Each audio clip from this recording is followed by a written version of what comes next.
Ladies and gentlemen, good afternoon and a warm welcome on this rainy day. Over the past 36 years, the University of Groningen has established a noteworthy tradition. Every other year, a prominent art historian comes to Groningen to present the Horst Gerson lecture. Horst Gerson was a distinguished German-Dutch art historian specialized in Dutch and Flemish art of the 17th century. He studied art history in Vienna and Berlin and wrote his doctoral dissertation on the landscape painter Philipp Koning at the University of Göttingen in 1932. With the advent of the Nazis, Gerson moved to The Hague, where he took an appointment at the Rijksbureau voor Kunsthistorische Documentatie, the RKD, and assisted Abraham Bredius in compiling the catalogue of Rembrandt paintings. Thanks to his marriage to a non-Jewish German woman, Gerson was able to continue working in the war years, and in 1942 he published Ausbreitung und Nachwirkung der holländischen Malerei des 17. Jahrhunderts, a work with lasting impact, celebrating its 75th anniversary this year. From 1954 to 1965, Gerson served as director of the RKD, and from 1965 to 75, he held the chair of art history at this university. Henk van Os, Gerson's successor, dean of this university and later director of Rijksmuseum, present here somewhere behind me in the mural by Matthijs Reuling and Wout Müller, established the biannual series of lectures bearing Gerson's name. Since 1981, when Horst Gerson delivered the first lecture, Groningen has seen many illustrious art historians, including Linda Nochlin, Elizabeth McGrath, Alexander Nagel, David Friedberg, Jennifer Montague, Walter Gibson, Philip Phil, Nima Braga, Martin Warnke, and last time James Kuhn. All lectures have been published and are, since last year, also available on our website in digital form. Today, we welcome Ivan Gaskell to deliver the 19th Horst Gerson lecture, titled Everything or Nothing. What do university museums know? Ivan Gaskell studied in Oxford and the University of London and obtained his PhD degree at the University of Cambridge. He worked at the Warburg Institute, held a position at Cambridge and moved on to Harvard, where for 20 years he had a dual appointment as curator for painting, sculpture and decorative arts in the Fogg Art Museum and as academic faculty in the history department. Known to most art historians for his work on Jan Vermeer, he may be the first in the Horst Gerson genealogy who does not define himself as an art historian. Rather, who views art history as a critical discipline that asks questions about things, all kinds of things, while as a historian, he also asks questions about people. Tracing that particular relation between things and people might be called the driving force of his work, which has taken on Dutch and Flemish painting and Roman Baroque sculpture just as well as Native American baskets, Congo textiles, and oceanic art. Calling on history, history of art, anthropology, and philosophy, Gaskell's fundamental interdisciplinarity connects his early years at the Warburg Institute with his current position as professor, curator, and head of the Focus Gallery project at Bard Graduate Center, New York. That despite all this, he has been serving as the youngest member of the Old Master Painting Vetting Committee at the TEF of Maastricht for more than 25 years, proves that critical thinking and connoisseurship are no natural enemies.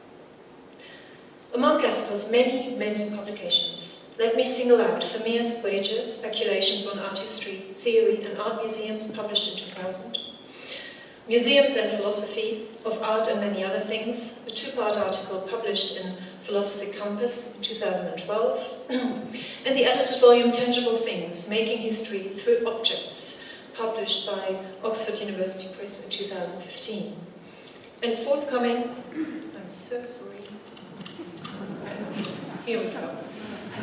Forthcoming is the Oxford Handbook of History of Material Culture. Last summer, during his yearly sojourn at the University of Göttingen, where he is a permanent senior research fellow at the Lichtenberg Colleague, Ivan Gaskell agreed to join our summer school, The Knowledge of the Curator. He greatly inspired and guided our experimental exhibition adventures and helped us understand curating as a form of research and reflection. Professor Gaskell, I am pleased and honoured that you accepted our invitation to deliver the 19th Horst-Gerson lecture, and the floor, or rather the pulpit, is all yours.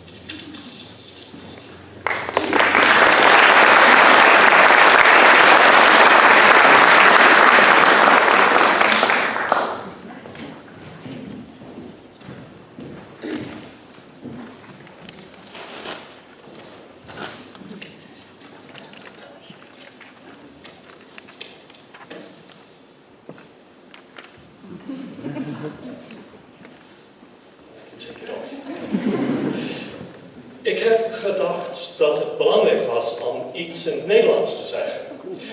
Zo, dat heb ik gedaan. Zal ik in Engels? I'd like to thank the Gerson Committee for this wonderful invitation. I'm thrilled to be here, to be plucked out of New York City early in the fall and to come to this beautiful city here in Groningen and to be among you and such wonderful friends and colleagues, old friends, colleagues, and family, cousins who are here. This is a great treat for me. I hope it won't be too dreadful for all of you. I also want to mention my thanks to members of the Gerson family who are here. I just met two of Professor Gerson's sons, so this was a particularly resonant for me. How do I make it go forward? And Sophie, you made it work. Which one? Is it just clicking? Oh, okay. Thank you. Well, you seem mad. I cannot claim any vivid memory of Horst Gerson. However, I'm confident that I met him at the Rijksbureau voor Kunsthistorische Documentatie when I was a child. My father took me there, and I remember meeting a number of formal, well-dressed men, one of whom was the director. I also remember being struck by the strangeness of the rooms, filled from floor to ceiling with shelves of Solander boxes. The RKD was still in that same beautiful building on the Korte Veverberg when I began my graduate studies, though Professor Gerson was not. He'd come here. As a young scholar, I was impatient with much of the work of my predecessors. It was not until I came to catalogue the Dutch and Flemish paintings in the Thyssen collection in 1985 that I began to develop a respect for such earlier work. I found myself trying to assess my predecessors' scholarship without applying the benefits of hindsight. In this way, I developed a great regard for many of the art historians of Horst Gerson's generation, including Professor Gerson himself. Professor Gerson had faced many puzzles of Rembrandt attribution, whereas I was fortunate in having to cope with only one in the Thyssen collection, an ostensible self-portrait. Through doing so, I gained a practical insight into some of the challenges involved. Now, Professor Gerson was an empirical scholar, whereas my tendencies head in the direction of the second-order question.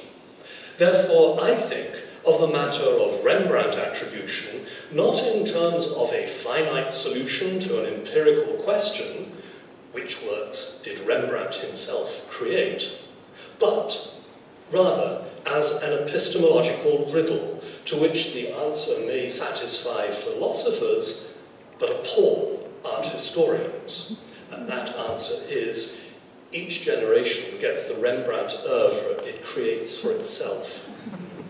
Connoisseurship conforms to a set of conventions. Defining those conventions interests me more than applying them. Now, I've just presented you with two models of scholarship, one empirical, the other philosophical. My topic today concerns the place of both kinds of scholarship in museums, specifically in museums that are the constituents of universities. I contend that every university that has museums of whatever kind should be asking searching questions about their proper role. So, at the outset, and not without a streak of characteristic facetiousness, I ask a question derived from Oscar Wilde's The Importance of Being Earnest. Everything or nothing. What do university museums know?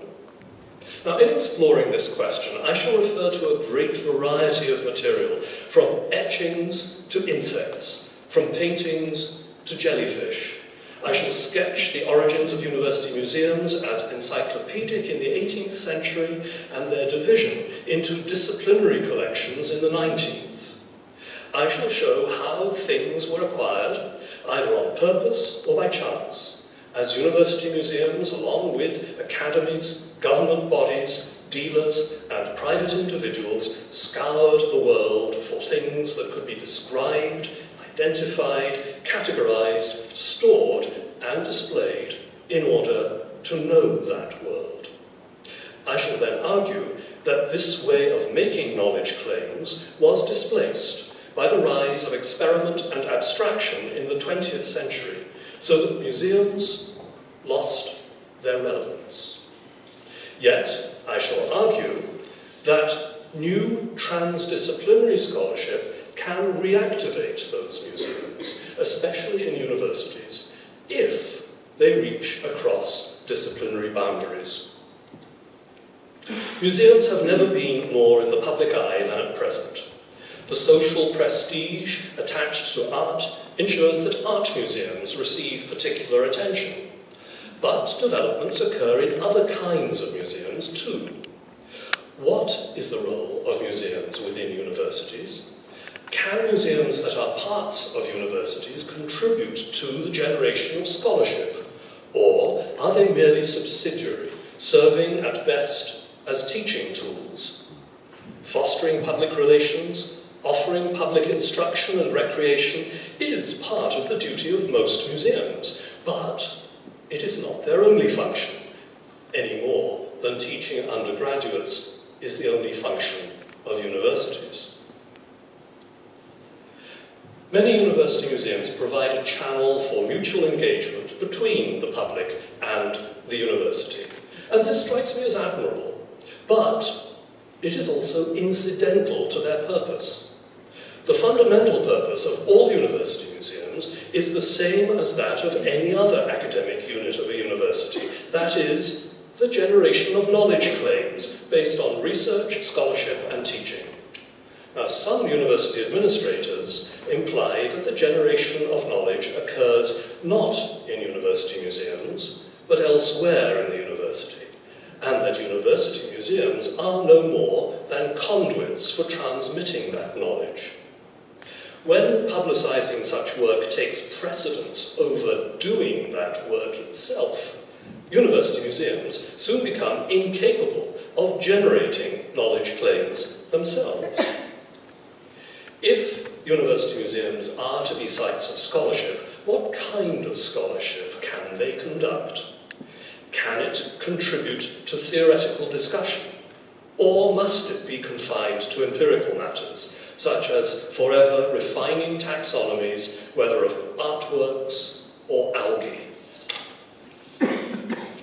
Museums have a responsibility to produce not only new knowledge claims, but paradigm-shifting ideas. This used to be taken for granted. Universities have had purpose-built buildings at least since Oxford opened the Ashmolean Museum in 1683. In the 18th and early 19th centuries, Enlightenment values led to the formation of collections of varied materials at European and American colleges and universities. These were, broadly speaking, encyclopedic museums. An example is the Philosophy Chamber, founded at Harvard in 1766. Encompassing portraits, scientific instruments, and natural and artificial curiosities, the Philosophy Chamber occupied rooms on the second floor of the building with the cupola in Paul Revere's print. A second example is the Academic Museum of the University of Göttingen, which opened in 1773 in the building perpendicular to the former St. Paul's Church. You see it in the centre of this image. Once again, this was a wide-ranging collection that included things both natural and human-made. The obstetrician and collector of scientific specimens, antiquities, and art, William Hunter, bequeathed his very varied collections to the University of Glasgow in 1783. A purpose-built museum housing them, designed by William Stark in the form of a classical temple, opened in 1807. Then things changed. During the 19th century, universities divided their collections, once treated as comprehensive wholes, according to emergent academic disciplines. These narrow collections of natural history or of art, for instance, were dispersed within their universities. In addition, universities formed new, focused collections along the same limited lines. At Oxford, for instance, a new building for the Ashmolean opened in 1845. It developed into an institution devoted to art and archaeology alone. The natural history collections of the Ashmolean found a new home in the Museum of Natural History, founded in 1860. In 1884, Augustus Pitt Rivers donated his collections to the university to become the basis of an ethnographic museum. The Museum of the History of Science, housed in the original building of the Ashmolean Museum, finally took shape in 1924. Now, similar stories of the division of the 18th century general collections into bodies of things associated with emerging disciplines and the foundation of new museums specific to any one of them could be told of numerous universities. For instance, at Harvard, by 1820, the collections of various kinds accommodated in the Philosophy Chamber and its neighbouring rooms since 1766 had been crowded out and distributed among disciplinary collections to which others, such as Louis Agassiz's Museum of Comparative Zoology, which opened in 1859, and the Peabody Museum of Archaeology and Ethnology, which opened in 1866, were added. This division and disciplinary focus encouraged the proliferation of new knowledge claims based on observation, description, and categorization. This was a good use of collections within universities at the time, for specialized collections were often vital to the creation of knowledge claims within an entire A to Z of disciplines, from anthropology to zoology. So, In zoology, researchers at the Museum of Comparative Zoology laid the basis for the current collection of over 7 million specimens, over 33,000 of which are primary type specimens, that is, specimens of reference that establish the characteristics of a species. And please note that in citing these figures, over 7 million specimens and over 33,000 primary type specimens, I'm referring solely to the Museum of Comparative Zoology's holdings of insects. The entomology department, insects, is just one of 10 research departments that among them hold over 21 million specimens. Within entomology, let's consider Coleoptera, that's beetles to you and me. The collections of beetles formed by 19th century entomologists John LeConte and George Henry Horne and by H.C. Fall in the early 20th century make the Museum of Comparative Zoology, the MCZ, the single most important North American collection of beetles owing to its extensive type holdings. None of these scholars worked at the MCZ. Indeed, they were private collectors. But the museum knew to acquire their collections in order to consolidate its position at the forefront of taxonomic research in beetle studies. Now, why study beetles, you may ask? Identification and control of beetles can be a matter of economic success or disaster, as is shown by the frightful effect of the Colorado beetle, native to North America, which spread eastwards across the continent from about 1859 onwards, destroying potato crops and reaching Western Europe by 1877. People starve because of Colorado beetles. Understanding beetles matters. Those of you, though, who prefer paintings to potatoes will realize that the larvae of various kinds of beetle are a threat to items made from wood, including 17th century Dutch and Flemish panel paintings and their frames. I choose an example from among the panel paintings that King Christian IV of Denmark ordered from Antwerp to form a decorative ensemble for the winter room at the Rosenborg Castle in Copenhagen.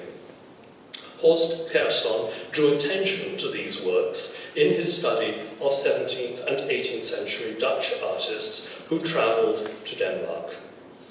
The 95 paintings ordered in bulk, as Gerson established, were set into elaborate panelling, each in a triple frame. I show this mountain landscape in the manner of Joost de Momper II to point out the threefold frame. I hope you can make out that the frame around this panel is in 3 sections, each one inside the other. Conservator Jürgen Vadum has established that the inner 2 were mounted in Antwerp and the outer one in Copenhagen. Vadum points out that Antwerp guild regulations permitted the use of beech rather than oak for 1 frame when 2 are paired, and beech was used for the innermost frames in the winter room. Beech is more susceptible to insect infestation than oak. Although he does not comment on their presence, Vadum illustrates the back of a set of frames in which holes are plainly visible. Various larvae thrive on certain kinds of wood, and these include, actually you know all these, the common furniture beetle, the death watch beetle, the powder post beetle, and the house longhorn beetle. I won't give them 2 names. Panel paintings and frames are vulnerable. The MCZ is well placed to research not only beetles, but a plethora of other zoological organisms. Yet in the 19th century and beyond, the project of systematizing the world through scholarship in museums was far from confined to zoology. It concerned just about any material thing that humans could gather, move, sort, and store. Museums provided the sorting tools tools at every point on the scale.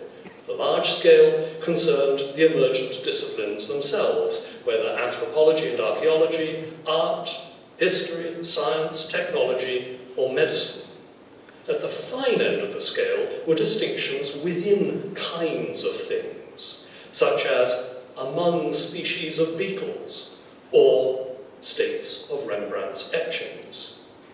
The epistemological assumptions, and broadly speaking, procedures, are identical in all these and thousands of other cases, consisting of systematization based on fine distinctions of appearance.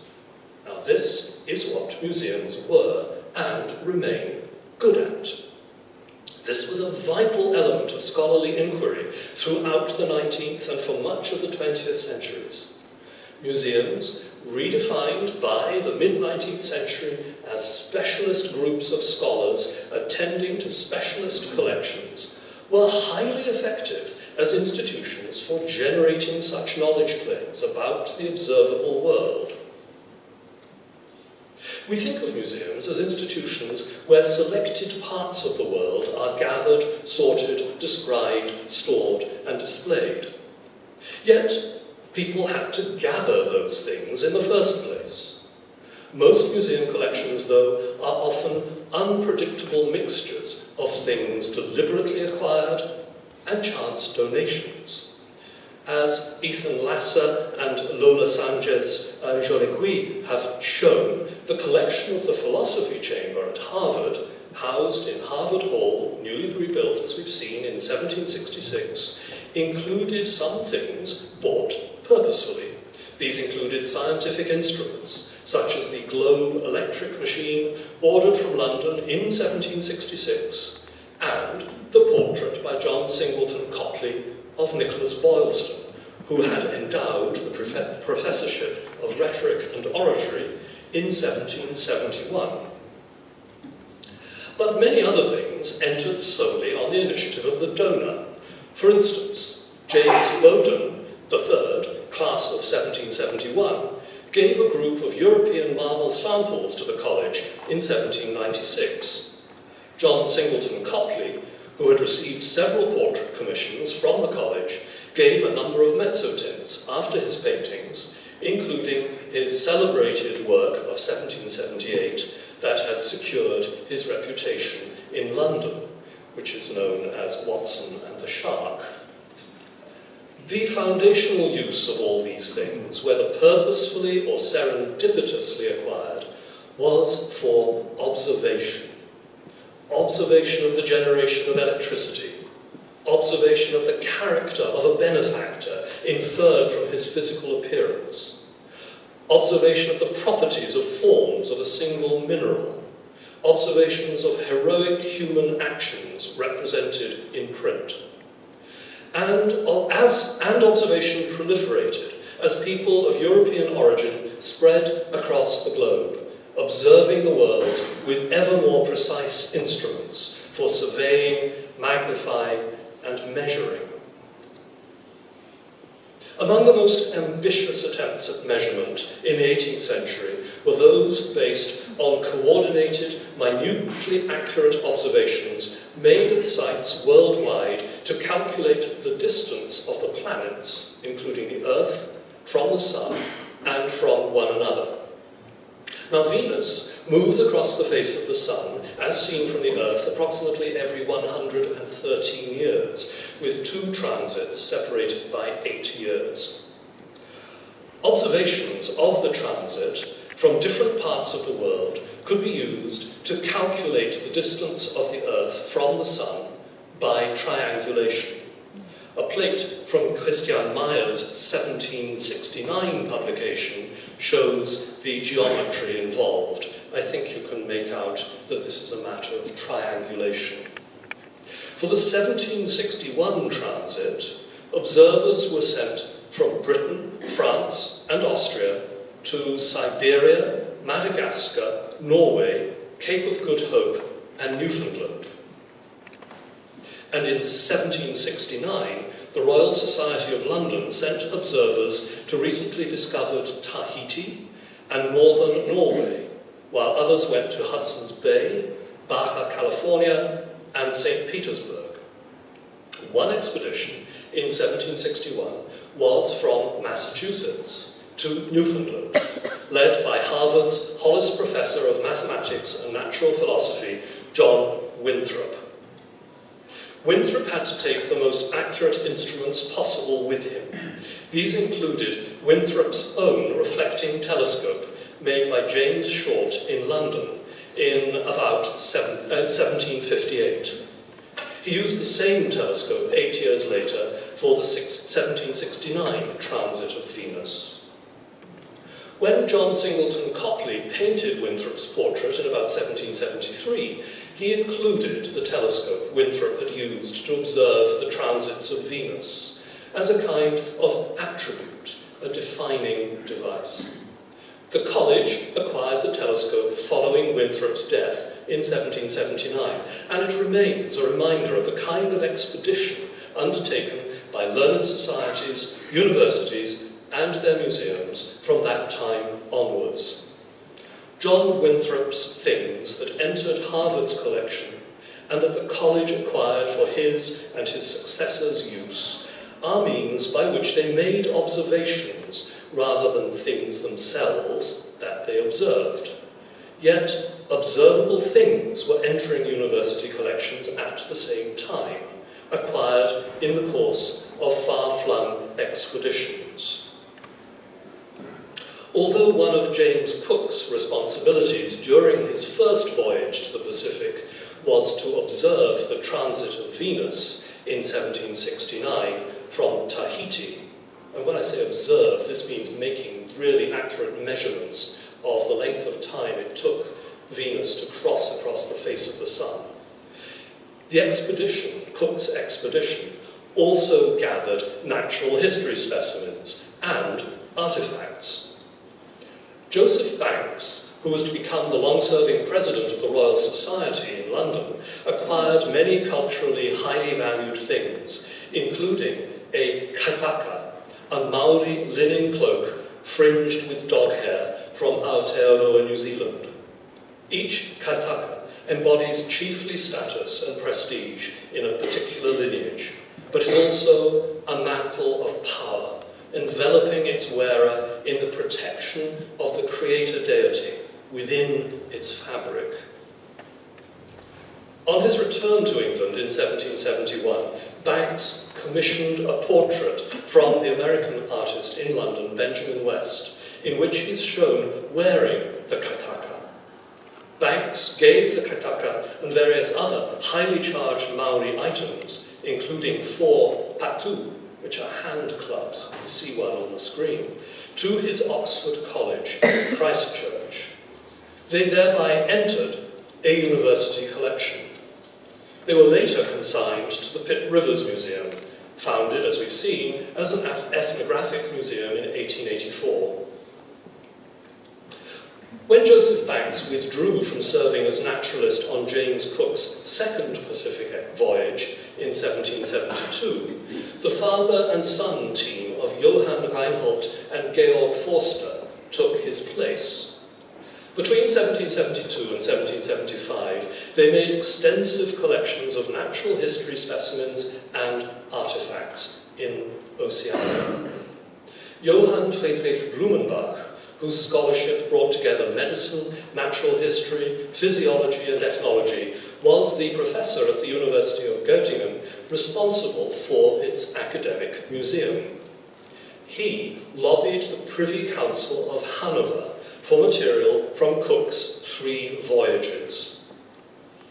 King George III of Great Britain, who was also Elector of Hanover, offered a collection of natural and artificial curiosities assembled for the purpose from various London dealers, notably George Humphrey, who supplied this basketry and featherwork Hawaiian deity Kukailimoku. The collection was sent to Göttingen in 1782. The last item to arrive was the spectacular mourner's regalia from Tahiti, which Georg Forster recorded in his diary as the highlight of the academic museum. You have to it's hard to imagine the size of this. It towers about, I don't know, in feet, it's about 8 feet high. So like nearly 3 meters high, this thing, for wearing. From 1778 onwards, Georg Forster made a number of donations, but only on the death in 1798 of his father, Johann Reinhold, whom Georg had predeceased, did the university acquire a large body of the Forster's oceanic material. By these means, the University of Göttingen gathered the largest number of items in any one place to have been collected during James Cook's 3 voyages to the Pacific. The Cook-Forster collection at the University of Göttingen is an amalgam of items gathered by various participants in Cook's voyages, the Forsters most prominent among them. Some of them had passed through the hands of dealers, and so were not the fruits of dedicated university expeditions. But before the end of the 18th century, these materials had been assembled in the University Museum for academic use, including the definition of what would become the new discipline of ethnology. What we see in all these examples of expeditions devoted to observation, collection, and categorization is university museums and collections piggybacking on the endeavours sponsored or conducted under royal or government patronage, by academies or learned societies, and by private individuals.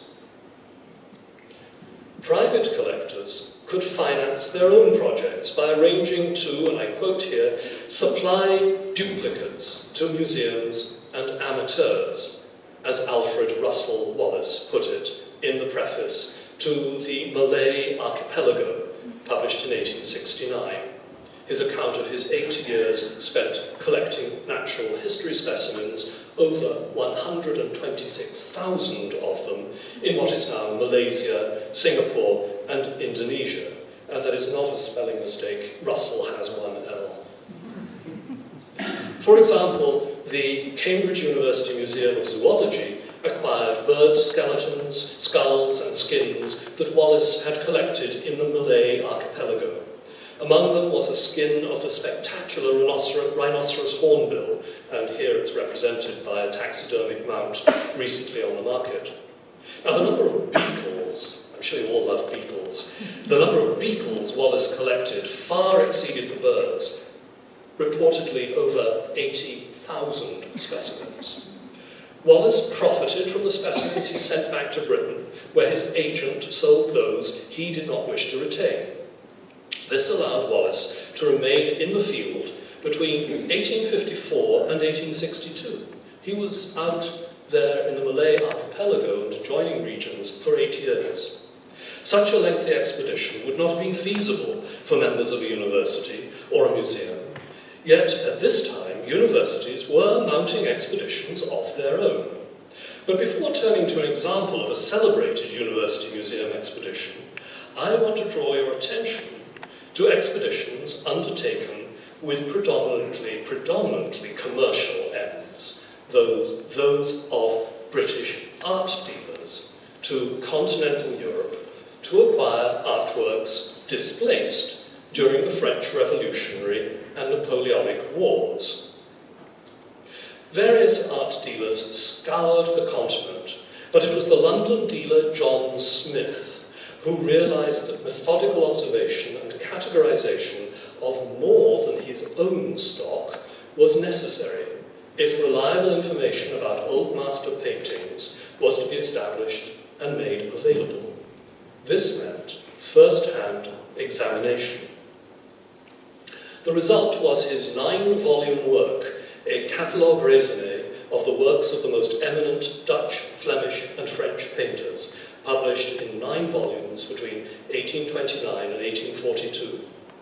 Smith's work of observation and categorization is part of a pattern of empirical research that far transcends the history of art.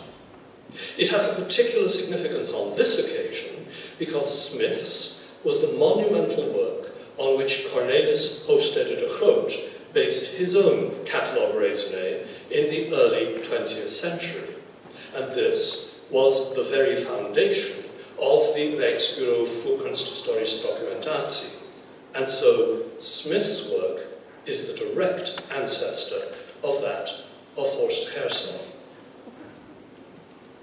Smith's observation, description, and categorization of Dutch and Flemish 17th century paintings occupies the same epistemological space as contemporaneous works of natural history, such as the monumental Recherches sur les poissons fossiles, published between 1833 and 1843 by the Swiss scholar Louis Agassiz.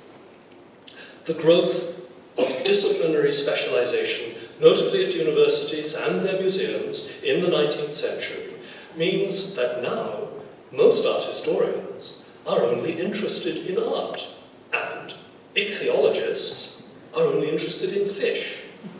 This has obscured what their endeavours have in common. Instead, art historians have subordinated items made as explorations of the natural world to the dictates of art. Art dealers and collectors in search of fresh material, followed by art historians, have adopted and absorbed what had previously, and perhaps anachronistically, been deemed scientific illustrations from the 17th and 18th centuries. For example, a fabulous sheet of 3 studies of a dragonfly by the early 17th century draftsman and painter Jacques de Geen II is currently on loan from a Boston collector to the Harvard Art Museums.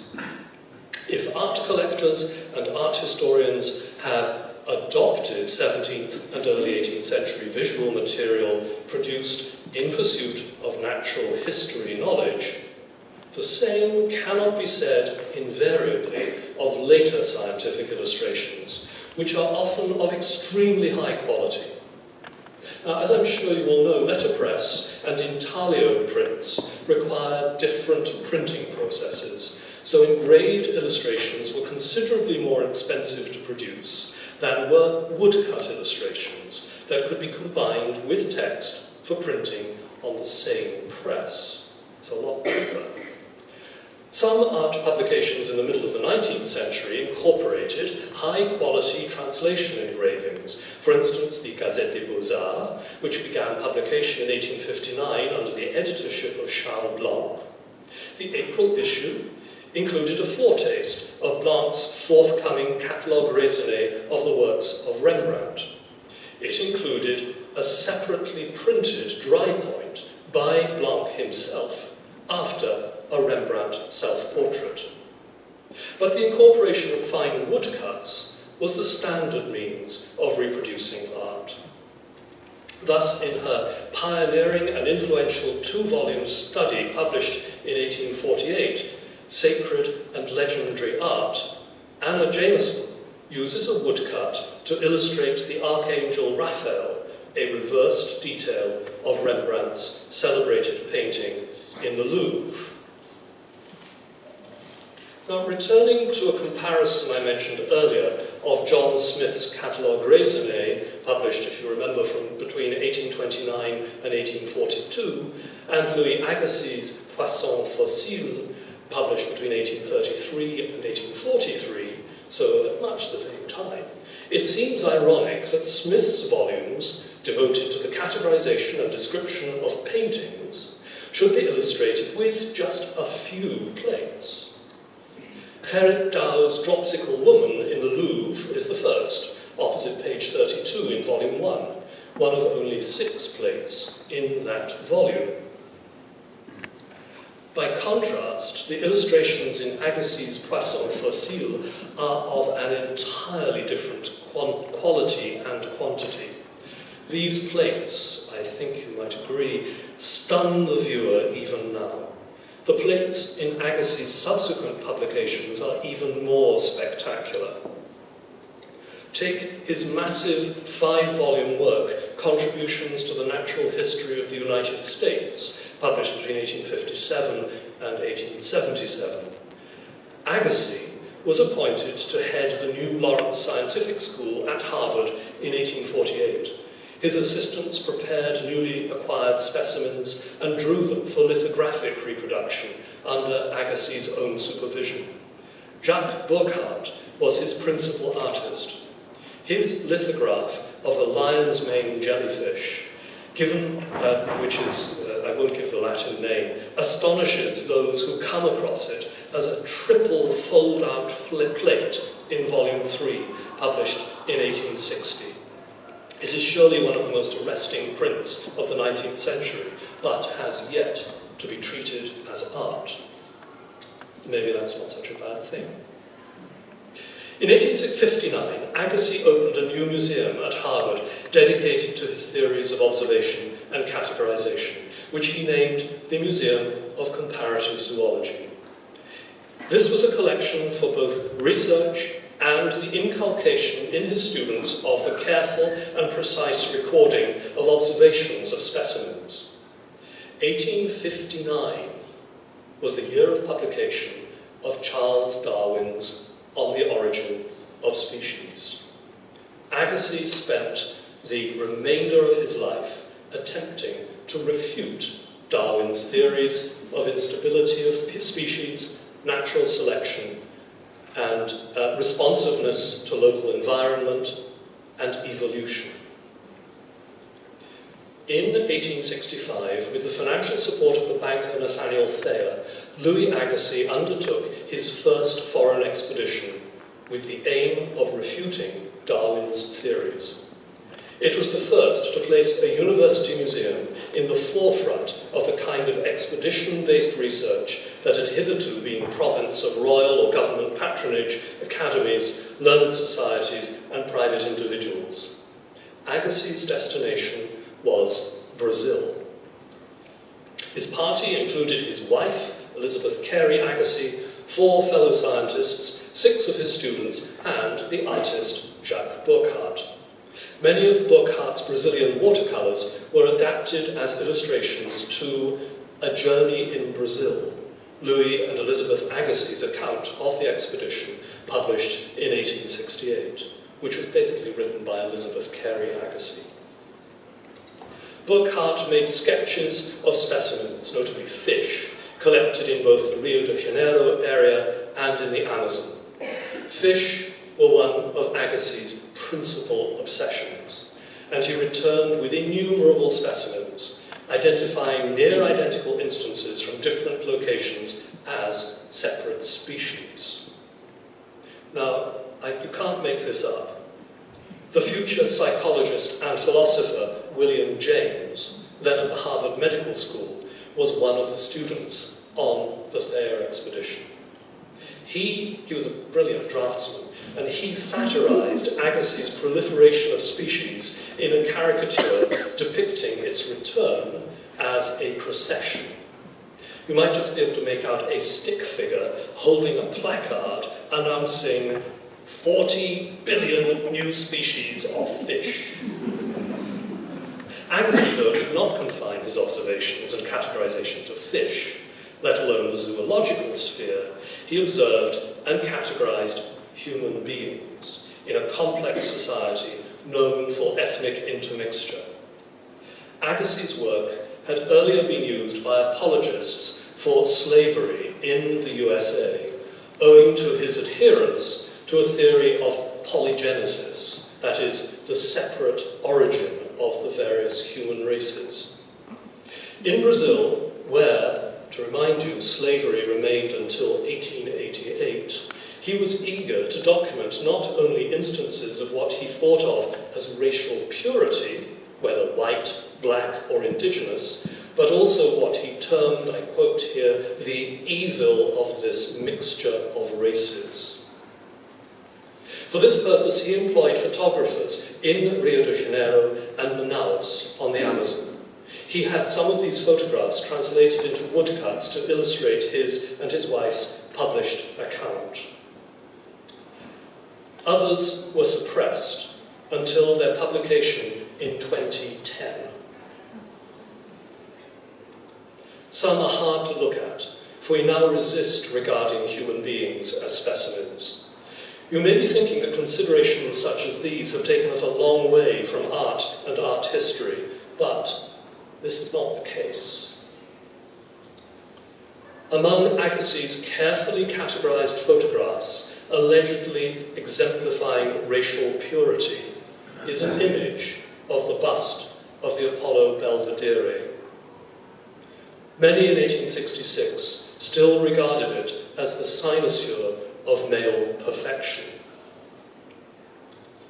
An unreflecting prejudice that elevates images of white people in the manner of classical antiquity to unquestioned supremacy, and that denigrates the physical qualities of other peoples, is a grave, though avoidable danger in the study of art, as well as anthropology.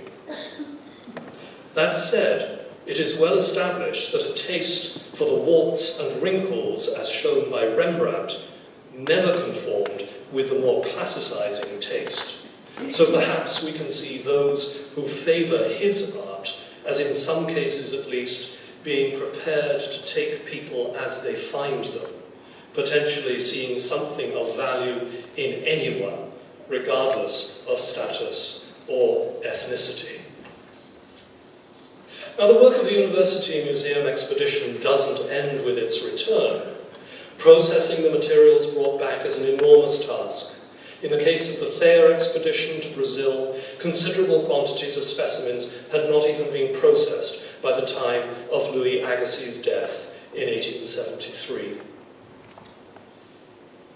In the light of these examples of expeditions and the accrual of things to their collections, we might now ask, what do university museums know?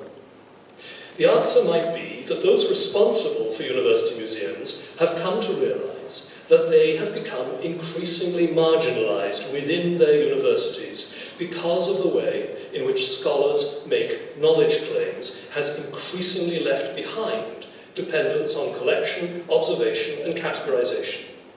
This has meant that the earlier usefulness of university museums has scarcely survived into the 21st century. In the course of the 20th century, observation increasingly gave way to experimentation and empirical evidence to immaterial factors. In consequence, university collections came to seem increasingly irrelevant to scholarly inquiry. This was because the dominant epistemological paradigm in Western thinking shifted from empirical observation and categorization, practiced by museums, to experimentation and abstraction, theorization, practiced, prized by universities. Now, this is not my idea, this is the historian Stephen Conn's contention, and I agree with him absolutely. In the minds of university administrators, collections of many kinds have been reduced from valuable assets to embarrassing encumbrances, fit at best for occasional use in undergraduate instruction and public entertainment. In recent decades, museums at many universities, constrained by collections defined in accordance with academic disciplines that have subsequently come to focus on immaterial matters, have scarcely contributed to the generation of fundamental knowledge claims. This is not to ignore that many have continued to produce modest, incremental scholarship in areas such as taxonomy and technical analysis. Yet division and disciplinary focus that have enabled such work have also inhibited recognition of connections among bodies of varied material. At present, though, we're experiencing a further paradigm shift in the generation of knowledge claims. Scholars in various fields are once again pursuing empirical examination, not in any backward-looking sense, but in ways informed by theoretical considerations, derived from an engagement with abstract ideas. Furthermore, much of this empirical and theoretical work is far from confined to single disciplines, including the disciplines that formed museums. Much of this empirical and theoretical work is transdisciplinary. This means that in order to participate in emerging modes of knowledge production, museums associated with particular disciplines have to collaborate across disciplinary boundaries. As yet, though, many museums of different kinds within universities scarcely have anything to do with one another. If museums are going to become serious sites of scholarship once again, they will have to learn to lower the walls that divide them. With the right political will, this could happen most readily among museums within universities. What opportunities can be gained if collections are treated in a more fluid manner than at present? Let me give just one very brief example. The New York Historical Society has a great collection of drawings by John James Audubon, the 19th century natural history illustrator, and his son and collaborator, John Woodhouse Audubon. Having published the astonishing Birds of America between 1827 and 1838, the Audubons, father and son, turned to American quadrupeds.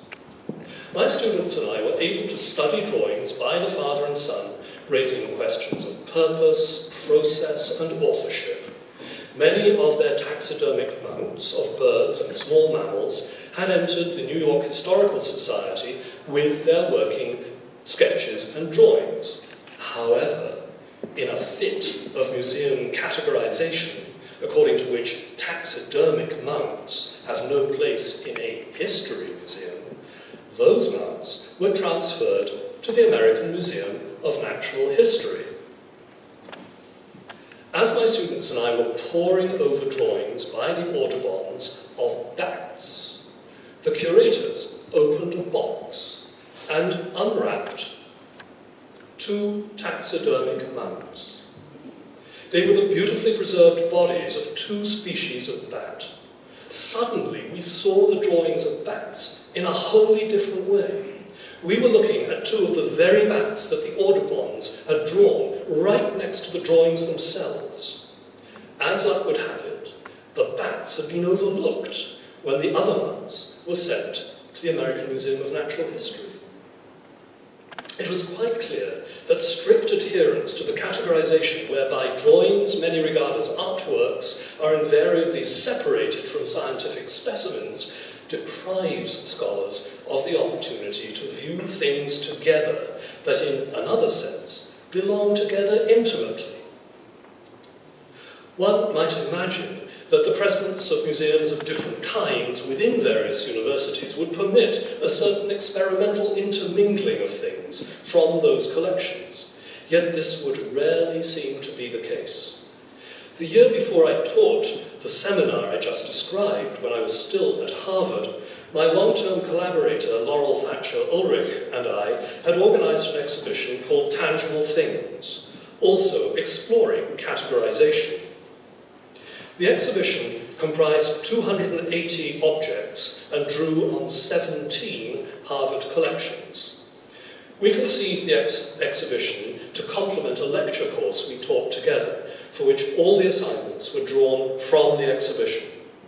As we wrote in the book that followed, I quote, "The Tangible Things exhibition at Harvard was the most far-reaching intellectual and practical challenge yet attempted to the relative isolation of the university's collections. It queried the very rationale that continues to structure Harvard's and many other methodical collections.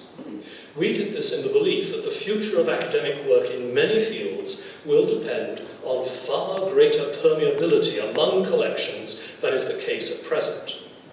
Following our experiment in intercollection research and teaching, we published Tangible Things, Making History Through Objects.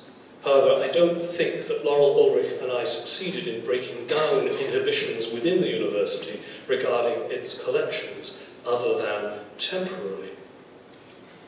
What does this continuing state of inhibition mean for the scholars who work in university museums and elsewhere in universities? Universities, I believe, should foster risk-taking scholarship in their museums. Inhibiting the exploration of connections among their various collections stands directly in the way of scholarly innovation. It means that the anthropologists in the Anthropology Museum continue to do good, old, safe anthropology, while the botanists in the herbarium continue to do good old safe botany, and the art historians in the art museum confine themselves to good old safe art history, all focused on their necessarily limited array of tangible things. Although some incremental knowledge claims may result from disciplinary focus, it is hard to explore a wider world if museum scholars remain confined by the high walls of their own disciplinarily defined institutions. While many faculty scholars make unlikely innovative connections among things and ideas, museum scholars tend to stay in one mental place, digging ever deeper graves for themselves. I feel I can say this because I was a university museum curator for 20 years. At this point, blackness seems appropriate. While some may be oblivious to this state of affairs, even coming to relish their own immediate confines, others rightly resent it, and the blame should not be laid entirely or perhaps even principally on them. Universities generally do not treat their museum scholars, by whom I mean curators, conservators, and scientists, particularly well. Few grant them the resources enjoyed by faculty. Most museum scholars work on 12-month contracts, no summers for research, get little or no research leave, and no track to tenure. Universities should ensure equity of standing and treatment among museum scholars and faculty, while fully expecting museum scholars to meet the requisite standards. Now, this would place a burden on curators, conservators, and scientists in university museums, for they would have to pass successfully through that most fearsome of academic rites of passage, tenure review in North America and its European equivalents, such as habilitation. Yet certain adjustments could be made to render this more equitable, peer-reviewing museum publications and accepting them in the applicant's dossier, for example. What might museum scholars do in pursuit of the goal of promoting transdisciplinary and other forms of innovative scholarship across collection boundaries, whether before or after reforms of the kind I've no more than rather arrogantly sketched? In brief, museum scholars within a university should, I contend, engage in far greater exchange and collaboration among themselves and with faculty colleagues than current institutional and disciplinary categorization encourages. Now, this will take strong leadership as well as willingness on the part of often cowed museum scholars within universities. And that leadership must come not only from the directors of university museums and collections, but from the presidents and chairs of trustees and their equivalents of universities as a whole. Why on earth should they bother? The answer is simple: reputation and surviving. Drew Faust, president of Harvard University, immediately grasped that a university that makes the very best use of its museums for scholarly purposes has an advantage over competitors that do not. That competitive edge depends on treating a university's museums as a coherent whole rather than piecemeal. The first step in achieving this, as I mentioned to President Faust, is to acknowledge that any museum is, in the first instance, not a collection of things, but a community of scholars. I remain convinced that universities that invest resources in enhancing the scholarly capacity of their museums will gain an advantage in international competition. Drew Faust is not the only university leader who has grasped the potential of university museums. If only they can be coordinated, the boundaries among them lowered, and transdisciplinary cooperation increased. Developments are occurring at the universities of Glasgow, Göttingen, and Cambridge, which, in their different ways, are providing leadership in this domain. Now, this is all very positive, but we have no room for self-congratulation, let alone complacency. Museums of all kinds are in danger of intellectual diminution, and in their isolation, their capacity to advance new knowledge claims is fading fast. But museums, their scholars, and their collections can be good to think with for scholars and other thinkers beyond their walls. Our shared capacity to think creatively would be severely diminished if museums, in particular university museums, acquiesce in being no more than sites of undergraduate and public instruction and entertainment. What do university museums know? Everything or nothing? At present, they are on their way to knowing very little, but with care and investment in people and things, if not knowledge of everything, then at least of many things, could be in their futures. Thank you.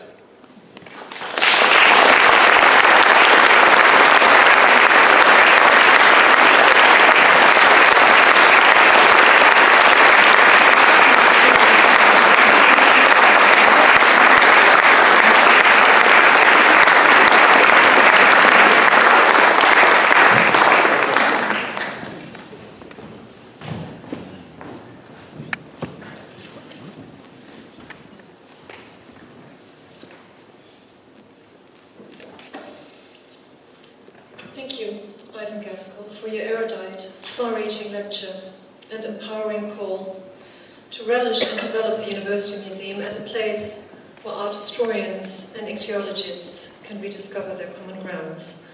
I'm certainly all for it. Before letting you all go to have a drink and exchange thoughts with Professor Gaskell, I would like to thank a number of people and institutions, also in the name of my fellow board members of the Horst-Gerson Foundation. First of all, the members of the Gerson family for their year-long support. Then the Groningen Museum, in particular its director and my colleague Professor Andreas Bloem, who hosted our pre-program. My predecessor, Professor Henk van Veen, who guarded the Horst-Gerson lectures over the course of many years. Rolf de Sluis, Curator-in-Chief of our University Museum, who keeps the doors of his museum wide open for not only ichthyologists and art historians. The members of the Dutch Association of Art Historians who agreed to hold their annual meeting in conjunction with today's events. Our fantastic students of the Department of History of Art, Architecture and Landscape who have and are helping these events to run smoothly. Rudolf Menge, whose back design constitutes an inspiring breach of tradition, and most of all, Margriet Verhoef and Annemarie Kok, who worked tirelessly and incessantly on really everything to make today happen.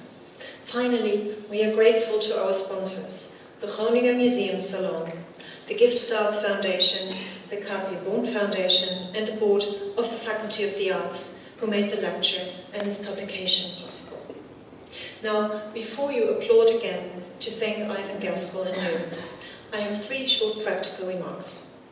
Please wait until the road bearers among us have filed out and follow us downstairs. We will lead you where you can buy this beautiful booklet and enjoy drinks for free.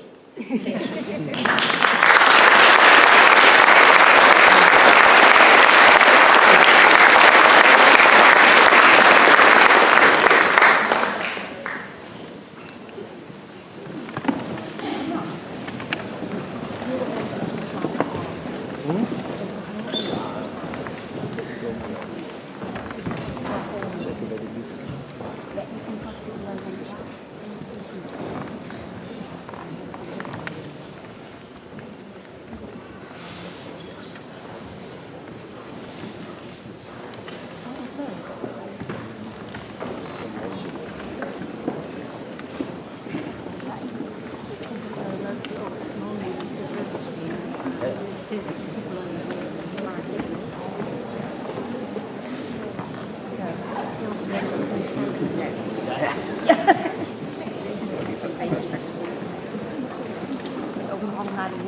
Ja, ja, want je schedelt wel. Ja. En trekken aan de rest, ja. Ja, weet je, schedel moet Nou, uithalen. dus je moet schedel buiten. Ah, ja. God mag zo wel. Maar dan moet het zo Ja, van de naam. Ja, mooi.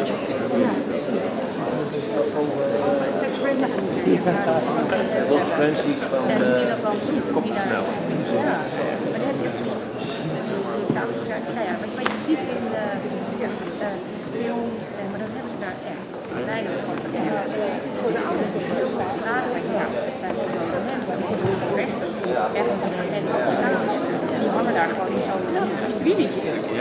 Zo kan dat wel. Zo dingen zien gewoon, dat is misschien wel wedstrijden. Maar ik heb het nog gezien, ja, beyond intrigerend. Jezus, Nina, hoe heeft dit bedacht ook, hè? Dat je dat ook denkt, dat gaan doen. Ja. En dan kun je ze zo aan je bord dragen of zo. Dat is India. Nou ja, dat is gewoon de eerste maar volgende. Ja, ook. Wij liepen hier op de terpen ook rond met een schedelplakje van opa en tafel. Ah ja? Ja. Die hebben wij ook in de